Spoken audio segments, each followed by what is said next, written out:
Welcome to Faith Vocals. My name is Faith. We've been on a little series for the past few videos talking about the subject of truth. I covered the question of what the definition of truth is. Gave my opinion as a Christian that truth corresponds with reality. So I was talking about the correspondence theory of truth. Then I went into what the Bible, especially Jesus Christ, says about truth in the second video. And in this video, I wanted to look at how we know what is true, just especially coming from my perspective with truth corresponding to reality. I think it might be interesting to interact with the idea of what if truth isn't the way that I believe it is, but based on the idea of truth corresponding with reality, how do we know what is true? Where do we get our truth from? And so I thought I'd talk about that a little bit today, and that'll dovetail in with what I was talking about in the last video. So I think when we think about truth and reality, the most intuitive thing that we think about how we understand reality is we sense it, right? We deal with something called empiricism, which to my understanding is the knowledge we get from our five senses: our touch, our sight, our hearing, our smell, and our taste, and I think I got them all. So we experience the world, and maybe we use tools to help our senses. I can't see things at a certain smallness. I'm the opposite of magnitude. so I use a microscope to see how large or small those things are, to make small things look larger so that I can better perceive them. And so we have this whole theory of how to acquire this knowledge. We use the scientific method. We make observations repeatedly and arrange situations to repeat themselves in experiments so that we can just make sure that we saw things right. And that is how we come by truth empirically. So naturally, if we want to know what reality is like, we would observe it, right? So then we'd know what is true by observing reality. Well, there's actually a problem with that, because especially as we grow older, I think we all know that we can expect our senses to dull, and so people lose their eyesight or their sense of touch. Some people are born with senses that don't quite work ideally, and so these senses, maybe they're accurate for most things, but they lie in little details. And maybe you've seen optical illusions that point out, hey, you've got a blind spot on your retina, and your brain fills in what it thinks should be in that blind spot, but it's not always what actually is in that blind spot. So your brain uses the weakness in your eyes to lie to you sometimes, if you want to call it lying. It's not accurate. And so there are lots of optical illusions like this. And then we're definitely familiar. If you get enough sleep every night, you're going to have dreams. And so you go through the dream, and I want to say in my dreams, I've been able to verify I have about all of my five senses in the dreams that I've had. And so you go through a dream. It's very realistic. It sure seems like reality. You're sensing it all, and it sure feels empirical. And you have to train yourself if you're going to identify when you're dreaming and when you're not. But naturally, you just believe that this dream is true. And it's funny because I have so many dreams where I'm in unrealistic circumstances. I should be able to look around in the dream and know that it's not really happening to me. But in my brain, I tell myself the story, oh, I'm in a video game. And so I'll believe the dream is real because I must be in a video game. And so then I wake up and I realize there's no way that could have happened. So our senses definitely deceive us. We may not even be using our senses and thinking we're using our senses like in a dream. So empiricism is not a great source of truth. We get lied to all the time through our senses, through our observations. I was reading a book I've got a little copy of Descartes' Meditations on Philosophy. It's a really thin book, and I still haven't finished it all because that's the kind of reader I am. I don't do much reading nowadays. I watch more YouTube videos. But I was trying to get some research done ahead of this video. I think it's interesting how he approaches the concept of looking for truth, because in the beginning of his book, he's realizing how often he gets misled in life, and so he's thinking it would be unwise if I were dealing with a person to trust someone who's lied to me before, even once.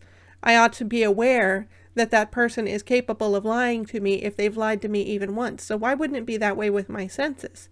If my senses have lied to me, I should not trust that my senses will give me truth. And so his process, he goes and he pulls out everything that could possibly be deceptive in the way that he forms his ideas. And then he tries to work down to something that doesn't seem deceptive. So, for instance, if he's being deceived by his senses, or, well, maybe there are true ideas behind those senses, but then he's got a problem because he believes that there is a God. I haven't seen how he handles it yet. I doubt that I'm going to be able to handle that as well in this video, which I plan to touch on anyway. So I'd recommend you read the book, Descartes' Meditations on First Philosophy. But he believes in a God, but what if his idea that God is honest is not actually true? What if God is actually deceitful and God is giving him ideas that he bases his senses and his dreams on, but these ideas don't actually exist in reality? What does he do with that? And so then he has to set aside those ideas. So what does he do if he doesn't know that his senses are true and doesn't know that his ideas are true? And so the concept that he comes to that he can't deny is the famous line, "I think, therefore I am." I haven't seen that line in the book yet, but of course I'm not finished with it. But, and it's a translation. Who knows if the translator decided to translate it differently. But in his case, he's going, there is something that I call me that is perceiving things, whether those things are true or not. There is something that I call me that is receiving maybe deceitful images or is making deceitful images.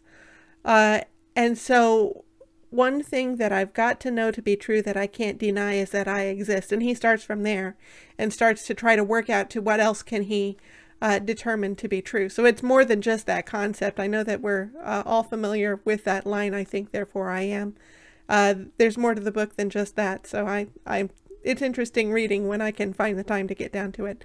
So anyway, I was talking about empiricism, and our own senses deceive us, and maybe we think we're dreaming, or we don't realize we're dreaming when we are. How do we know that this reality is not really some sort of dream and isn't actually reality?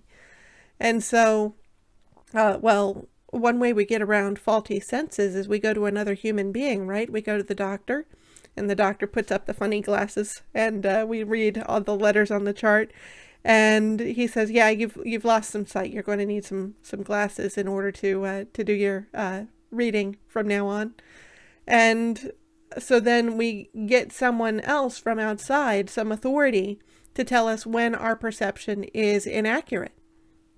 So, but the thing is, the doctor has the same problems we do, right? His eyesight will eventually wane. He also might be in a dream. And by the way, if we're dreaming, how do we know we haven't dreamed the doctor up? Assuming the doctor is a real person, we've got some other elements to be concerned with, because if we're dealing with empirical knowledge, just the knowledge that we get through observation, then it's possible we can be misled, but we know what we saw. So, yeah, we can certainly be misled, but we know what we saw. It's also possible that a doctor could be misled, or whatever your source of authority is. But we don't know what the doctor saw, right? We can't personally verify what a separate authority says. And also, the other issue is that we don't usually intentionally lie to ourselves. Someone else may lie to us. So I just recently became aware of a scam I didn't realize existed before. You can get like a virus on your phone, something like that. So naturally you want to get rid of this virus. And what's a better authority than the producer of your phone, right? Maybe Apple. Or maybe you like Best Buy's Geek Squad, and so you go to the to Best Buy, you type in apple.com or you type in bestbuy.com on your phone and you look up the site, you get the number and you call the number that's on the website, and the person on the other end is very helpful with your phone. Oh yes, you've been hacked. We've got to make sure that the hackers aren't able to get at your assets. And over the course of time, they scam you out of your assets. And you're going, I went to the authority. This is Apple. I typed in the URL. I know the URL I typed in. It was Apple. And yet I got scammed out of my money. And that's because the authority, the scammer, was able to alter your perception. It's amazing what they can do with computers these days, so that you thought you were going to the Apple website, but it was a phishing site. And so if we can't trust ourselves, and if we can't trust an external authority, human authority, what can we trust? Well, humans have come up with some ideas about this, and one of those, the big one is logic, right? There's this system of logic by which we can analyze our ideas and vet them, and especially deductive logic. So that's the kind of logic where you have two truths and you come to a third truth out of those. Your two truths are called premises, and your third truth is called the conclusion. And you may have one premise like all men are mortal. You may have another premise like Socrates is a man. And so your conclusion must be that Socrates is mortal. If he's a man, then he must have this quality that men have, which is mortality. So Socrates must be mortal. And since those two truths are true, then Socrates is mortal must be true, because it follows directly from those premises. And so there are certain rules about what fits and what doesn't fit in the deductive model. But one of those rules is you have to know that those two premises that you started out with are true. If one of them is false, you can get any answer from your logic. Your answer may be true or maybe not, but it's not because of the logic, and it's not going to help you at all. It's going to wind up lying to you some of the time, so you can't trust bad logic. So you've got to know that your premises are true. Well, how do you do that? You find other premises that lead up to those, that make your premise a conclusion, basically. So all men are mortal. Well, how do we know that all men are mortal? Well, we need a couple more premises that lead to the conclusion that all men are mortal. But then from those premises, we have to make sure those are true. And so how do we make sure that those are true? By the way, I know for sure that the line all men are mortal is false, because I believe in Jesus Christ. Jesus was a human being who walked on the earth. He also was a God in the flesh. I want to make sure that my stutter doesn't change the meaning. He wasn't a God in the flesh. He was the God in the flesh, the only God in the flesh. And so he had God's immortal nature in him. And also he had the mortality of humanity. So he did die, but he also rose from the dead and continues to exist to this day and on into eternity. So I don't think you can accurately say that Jesus was mortal. So it's not true that all men are mortal. And so the whole famous argument about Socrates being mortal breaks down, even though it's true that Socrates was mortal.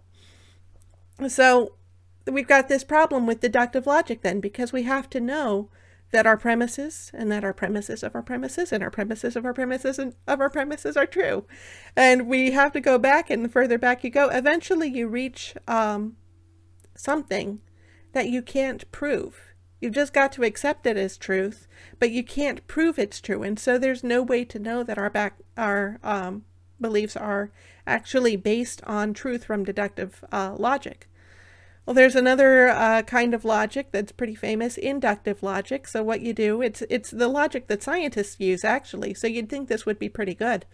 Um, you take a hypothesis. Actually, I think scientists use a kind of a combination of these two. Basically, you're looking at a set of circumstances, and you say, what are the possibilities that could lead up to this set of circumstances? And so you induct the possibilities that could create this set of circumstances. For instance, I think an example I've heard of is, why is the street wet? Well, the street could be wet because it's rained. So that's a possibility. The street could be wet because everyone in the neighborhood is watering their yards with sprinklers, and the sprinklers are aiming on the street partially and is making the street wet. It could be wet because there was a water balloon fight. It could not be wet because it's a sweltering day and there has been no water phenomenon at all. So we can kind of, I believe, I don't know if this is inductive or deductive where you're removing a possibility, but the idea behind inductive logic is you're only keeping the possibilities that actually fit the situation. But the problem with inductive logic is it doesn't actually tell us which of those possibilities is true. It doesn't get down to this actually is the answer. It just tells us all of the possible answers for the situation. So I think Christians can fall to this problem sometimes when we're trying to give our reasons for believing that God is true and for believing that Jesus exists. We like to present a lot of evidence, which is good. Our beliefs need to be evidenced. But we can tend to rely on this evidence, I think, too firmly, because evidence is like the results of scientific experiments. Some event in the past came up with this result, and now this result confirms a hypothesis we have that say Jesus is true. And so we employ a kind of scientific method to Christianity. And I want to be careful here, because if you believe that science is real, and I hope I've kind of shaking your belief a bit by talking about empiricism, I do believe that science is a good tool at discovering reality. So I believe that our observations have some credibility, but not total credibility. And so if we're trying to get down to the truth, we want to get down to something a little bit more firm. So I'm not here saying that science has no value. I think it's a tool that God has given us for discovering the world that we're in. At the same time, I think we can hold it a little bit too preciously. It can be too valuable to us, and we don't realize the weaknesses in science, the empirical method, the scientific method. So when a Christian is basing their beliefs only on evidence, I only believe in Jesus because there's evidence, because there's empirical data that we can go back to. Well, there can be holes in that logic. And so we say Jesus is probably true because these events happened. That's where the fault in talking about Christianity comes from. Jesus is God, right? So he shouldn't only be probable, because the concept of God is not a probable concept. You and I are probable concepts. Yeah, we exist, but we don't have to exist. It's always possible. I mean, we're familiar with would-be mothers who, for one reason or another, are not able to bear their children. That baby was a probable event that ceased to be probable, sadly. So it is not necessary for human beings to exist, and yet we Christians do believe that God is necessary. The concept of God must exist, and so I'll get into that a little bit more in a bit. So if we're going to speak about the reality of God, we should have more than just, oh, he probably exists, is what I would suggest. And inductive reasoning, the scientific method, it only creates probability. And so you can't get down to one truth that that could be actual truth. Now, there's a way around this. We could use abduction. That's the kind of reasoning that detectives use. And so you have this scenario, much like a scientist. You have a crime scene. And so you're trying to figure out what happened at this crime scene. And you come up with a number of hypotheses about what happened. Those are your suspects. And so these are the suspects that were present, were able to commit this crime. And then you start looking for evidence to rule in or rule out the suspects that you have in mind. And hopefully you come up with enough evidence that, no, this person couldn't have done it. No, this person couldn't have done it. So you're left with just one suspect who must be guilty for this crime.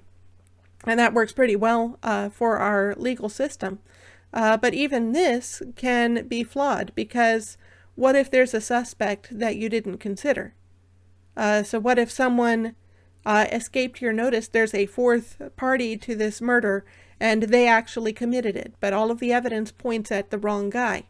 So you can have two problems there. One, you might not have considered one of the options that you're using, that you're trying to solve for. You may not have actually considered what the truth is as a possibility. The other problem is maybe you've got your lineup of suspects. You've got the whole lineup of suspects. That's fine. And the evidence points to one guy. So, okay, you've got your man. And just after he's convicted, another piece of evidence comes in. And that piece of evidence says, actually, he couldn't have done it. It was so-and-so over here. And I understand that's happened in a court case. There's a book, The Case for Christ, I believe it is. And it's written by a journalist named Lee Strobel, and he used to do stories on the court system. And he tells a story about a criminal who all of the evidence was pointing at this criminal, and even to the point that the criminal himself confessed to shooting a police officer. And so the criminal was about to be convicted, and then another piece of evidence came in, and it was that the police officer had a gun that was shaped like a pen. It was an illegal device. And apparently the pen gun went off during the case, during this event that was pointing against the suspect. The pen gun went off by itself. No one fired it, and it shot the police officer. And he was covering it up because it would look bad for him to have to admit that he had this illegal device on his person. And so another piece of evidence can come in and totally derail everything that you have concluded based on abductive reasoning.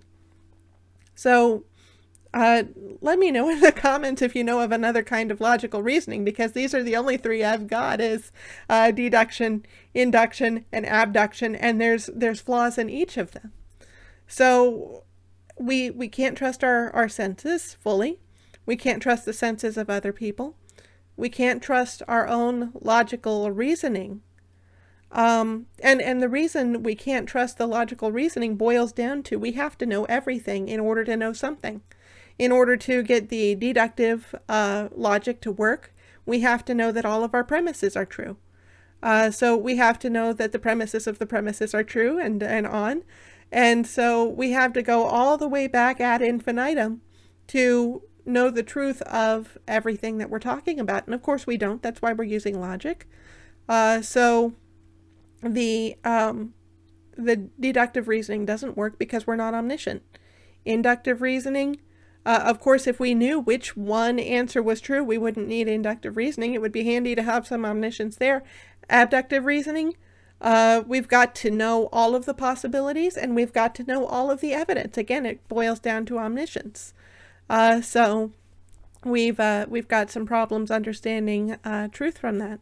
If only there were some omniscient source that could give us the truth about that. And maybe you might say, well, that takes us back to authority, right?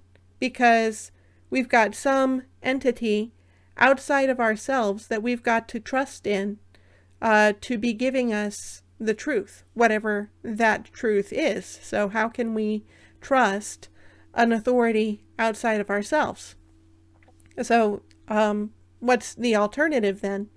We're either in a position where we can't know what truth is, and there are some people who hold this view, the postmodernist view, that our own perceptions prevent us from perceiving reality, or maybe there's no truth out there at all to be perceived, or we're accepting some source of truth outside of ourselves, be it personal, be it impersonal.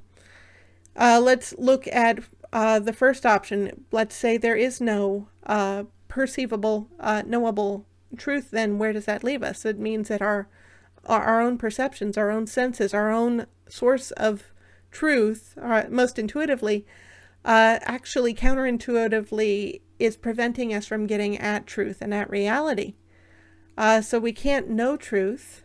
So do we content ourselves then to move through life without any grasp of what real truth is? For most humans, no.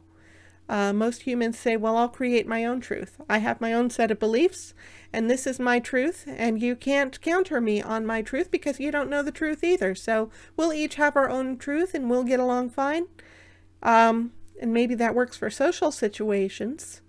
Maybe that resolves your own personal desire for the truth. I think it's interesting. I don't hear people saying there is no truth and I'm fine with that. I think the idea that there is no truth that we can perceive disturbs us. We've got to have a truth. How do we get down to something that we can anchor ourselves to and believe in that is real? And so the best thing that some people can do is make up their own. That hunger for the truth, I would suggest, implies maybe that we have this need for this truth. And I think it was C.S. Lewis made a point. I can't quote him on this, but in his book Mere Christianity, I think you'll probably find it, or one of his works. He makes a point that we have hungers for things. For instance, food, that comes to mind immediately.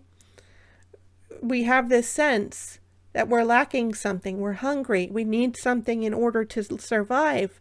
And what a terrible world if there were creatures that had a hunger for something that never existed. And certainly such creatures couldn't exist. Eventually they would die out, right? So when we hunger, then it's for something that exists, be it a hunger for food, be it a passionate drive for sex, say. And we have this hunger for truth, which implies that not only implies that there is truth, but also if you hunger for food, which exists, but you can't obtain it, you die. So the fact that we hunger for truth implies that truth can be obtained. Well, how do we obtain it? Not through our senses, not through our reasoning. Well, then we come back to the idea of authority. Except we can't trust just any authority. They might be misled, they might lie. So we need an authority who can't be misled. Well, being omniscient helps with that, right? So if you've got an omniscient authority that knows everything, then they're probably not going to be lied to or scammed or misled. And so what is the other, I'm trying to jog my memory, what is the other problem that you have an authority who can't be misled? Will that authority lie to you, though? Because if we have someone who lies even once, then we can't trust them ever, right? That's what we decided with our senses. That's what we decided with other authorities. That's what we decided with logic. And so does this authority lie? The Bible tells us that God does not lie. I went over that in the previous video, if you have the time to look that video over. And well, what if we had the authority that did lie? We've got the choice between the authority who doesn't lie and the authority who does lie. We're back to if the only authority for truth is a liar, even once. Even if they only lied once, repented of it, and then decided never to lie again, we can't know what truth is. So the only way to grasp what actual truth is if there is an authority who does not lie. And thankfully, the Bible does tell us such an authority does exist. So that is the best I can come up with an argument for truth, how we know the truth. It goes back to there must be an omniscient, honest authority of truth. And thankfully, the authority that it goes back to shares truth with us. And I believe he does so through the Bible. I believe the Bible is true. It's inerrant because it's the Word of God who never lies. And so I've got a little brain block here, so let me try to get over this hurdle. We've got a example from the Bible of this authority that works. Now, you might be able to say, yeah, just because we need such an authority doesn't mean it exists. I go back to that hunger argument. It's going to be unlikely that we have a need for something that doesn't exist. And this is where I feel a little bit, I feel like I'm going back to the inductive way of thinking. He must be a possibility, and I'm not. I want to get beyond that. I don't believe God is only a possibility. I think we're crossing that boundary of the inductive reasoning, because there is no truth that could exist except that we have an omniscient authority who knows everything, who cannot be fooled and will not lie. There is no other possibility as far as I can see. Now, I am very curious if you see any other possibility that I would love to hear it. So please respond in the comments. If you disagree with me, I would love to hear why it is that you hold the opinions you do. And I would love to engage with those. I want to learn. I want to get beyond the limitations in my understanding. So I would love to have that conversation with you down in the comments, and maybe if it's big enough, I would present another video with my thoughts on it. So that is my call to action for this video. I want to have a two-way discussion with people who see things differently than me. But this is where I stand, that it appears that in order to come to any truth, then we must have this omniscient and honest God. And thankfully, there is a source that tells us who this omniscient and honest God is, and that's the Bible. So that's where we end for today, and God bless you.